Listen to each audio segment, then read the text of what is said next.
Muchas gracias por la atención que le das a mi canal y a este video en concreto. Fíjate que llevamos ya varios videos, este va a ser el séptimo, hablando sobre la evolución del Imperio Español en América, cómo se fueron dando las cosas, y hemos ido viendo que realmente se han producido transformaciones muy interesantes. Desde aquel 12 de octubre de 1492, cuando Cristóbal Colón puso su pie en el Caribe, hasta pues ya lo último que hemos visto, que es la Revolución Americana, cuando los Estados Unidos se independizan del Reino Unido de la Gran Bretaña.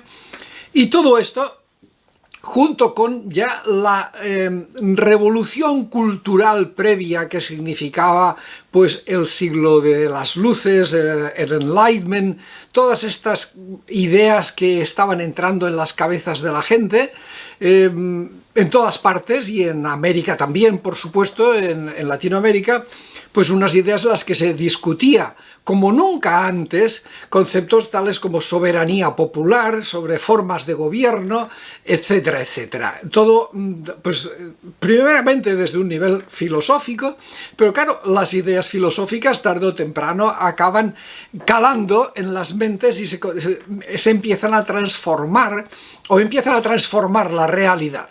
Bien, este es el momento en el que te quiero hablar ahora. Esta es la parte en donde pues los americanos ya tienen bastante claro de que las cosas han cambiado mucho y que ellos son capaces de autogobernarse. Para dejar esto mucho más claro, ocurren varios fenómenos. El primer fenómeno que ocurre después de la Revolución Americana es la Revolución Francesa, que le añadió un componente adicional en donde no era simplemente liberarse de un estatus colonial, de una potencia colonial, sino que era una auténtica revolución interna dentro de un estado en donde acabaron cortándole la cabeza al rey y a muchos nobles contrarrevolucionarios. Y en todo aquello causó una conmoción absoluta en Europa y, por supuesto, también en las colonias americanas. El asunto fue todavía peor porque, claro, el rey de España era primo del rey de Francia al que habían guillotinado. Entonces, junto con otras potencias monárquicas europeas, declararon la guerra a esa insolente República Francesa. Y entonces, para vergüenza de España y de todas las demás potencias, Francia, ella sola, en un estado de caos interno por su propia revolución, fue capaz de encontrar las fuerzas necesarias como para derrotarlos a todos. Y bueno, cada uno se fue lamiéndose sus heridas, pero lo concreto que nos interesa a nosotros es que también derrotó a España. Es decir, los españoles invadieron Francia con un ejército expedicionario en donde estaba el jovencísimo José de San Martín.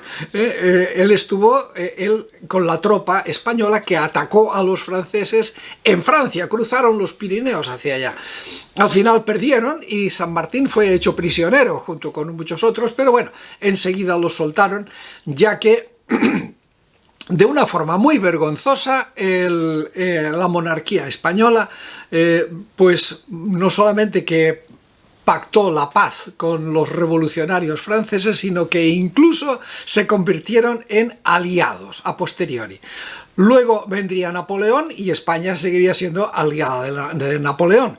Luego vendría que Napoleón le dieron ganas de adueñarse también de España y puso a su hermano José Bonaparte como rey de España, haciendo claudicar, haciendo abdicar una vez más vergonzosamente a los reyes españoles. Y entonces pues ahí vino el momento crítico que aprovecharon los latinoamericanos para independizarse. ¿Por qué? Pues porque la sociedad española se dividió.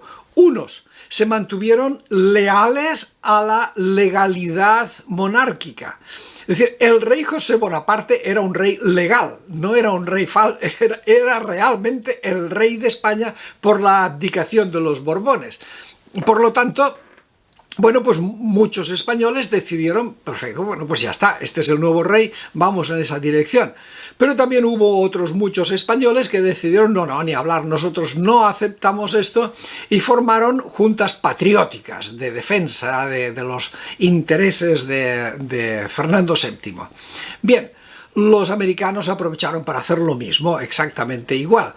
Claro, que ellos gritaban «Viva Fernando VII», que era una forma como de decir, como si hoy día, si hoy día alguien dijera pues «Viva Zapata» o «Viva el Che Guevara». Es decir, estaban muy seguros de que Fernando VII, que era prisionero de Bonaparte, no iba a regresar jamás, a jamás de los jamases. No se veía ninguna forma como el pobre Fernando VII pudiera volver al trono. Pero volvió, pero volvió. Bueno, el caso es que con todos estos líos, los americanos ya estaban acostumbrados, pues eso, a gobernarse a sí mismos. Cuando Fernando VII volvió, efectivamente, pues entonces dijo que quería hablar, aquí vamos a volver a poner las cosas como estaban antes, y ni juntas patrióticas ni nada. Y bueno, pues simplemente ahí comenzó, de una forma ya mucho más agresiva, todas las guerras y las campañas de independencia que se habían iniciado ya desde el primer grito de independencia dado en Quito en el año 1809, el 10 de agosto de 1809. Bueno, pues entonces todo eso empezó a acelerarse más, ¿no? Bien, y vino pues un periodo de prácticamente de casi 14 años, casi 15 años, de guerra abierta, una guerra tremenda, durísima, con mucho desgaste económico, social y de todo tipo. Te quisiera contar un par de cosas, hemos hablado de esto ya otras veces, pero quisiera hacerte observar que los procesos de independencia en las colonias americanas fueron distintos.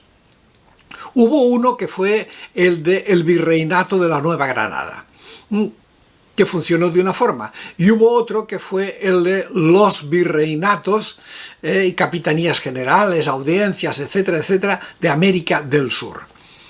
La gran diferencia es que en América del Sur los que dirigieron todas estas operaciones de independencia fueron esencialmente las clases altas económicas e intelectuales. Algunos no eran muy ricos, pero eran gente que había ido a la universidad, etcétera, etcétera, y que tenían ya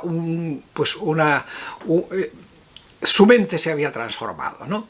Bien, todo esto es el caso de Argentina, de Venezuela, de Colombia, bueno, todos estos, ¿no? De Uruguay, Perú. Son las élites esencialmente. El pueblo llano, etcétera, etcétera, pues mira, hizo lo que pudo. Normalmente eran reclutados o a la fuerza o por dinero, normalmente. No digo yo que no hubo patriotas y voluntarios y gente, sí, por supuesto, pero normalmente fue así. En el virreinato de Nueva España, en lo que hoy llamaríamos México, pues fue completamente distinto. Ahí las élites no estaban dispuestas a hacer una independencia, como si ocurría en América del Sur. El descontento en América del Sur era mucho más fuerte que en el norte, el descontento en esas clases sociales, probablemente por la subdivisión de los virreinatos, que al final se convirtieron en unidades muy fraccionadas y debilitadas, por lo tanto, e incluso unidades que actuaban casi como si fueran países ajenos. Es decir, la gente no lo sabe, pero uno debía pagar alcabalas o impuestos por ir desde el virreinato del Perú al virreinato de La Plata o al virreinato de Nueva Granada. Pagaban impuestos, es decir, era como si y había aduana, era como ir a otro país prácticamente, ¿no? Todo esto pues generó, ya te digo, mucho malestar. No ocurrió así en Nueva España. En Nueva España los movimientos de independencia fueron fomentados sobre todo por una clase media-baja, Bueno, no había clase media, la verdad, no había, pero por entendernos de algo, ¿no? Fíjate, el cura Hidalgo, el cura Morelos, el cura Matamoros, ya te da una idea de que era clero bajo, no eran obispos ni nada, eran curas de pueblo, curas de indígenas, los que vieron la oportunidad y dijeron vamos allá, ¿no? Había algunos militares de baja graduación como Allende, etcétera, etcétera. Se metieron comerciantes, pues como Vicente Guerrero, y gente, bueno, pues de un nivel, ya te digo, relativamente medio. También, pues hombre, hubo excepciones como Guadalupe Victoria, que parece ser que sí tenía una cierta posición social, pero fue una historia completamente distinta desde el principio. El cura Hidalgo comenzó toda la guerra de independencia con la primera movilización de indígenas, que llegó a reunir cerca de 100.000 indígenas, con la promesa de que no habría más tributos, y con la promesa de que la gente no iría a la cárcel, o sacar de la cárcel a los indígenas que estaban presos porque no habían podido pagar los tributos. Es decir, fue una rebelión muy, muy popular, y así fue prácticamente casi hasta el final. Es decir, y de hecho la evolución de la independencia del Virreinato de Nueva España fue muy curiosa, porque ahí los independentistas pues les fue francamente mal. Al principio con Morelos llegaron a estar relativamente bien, pero después de Morelos fue, bueno, los tenían completamente acorralados, agobiados y acosados, ¿no?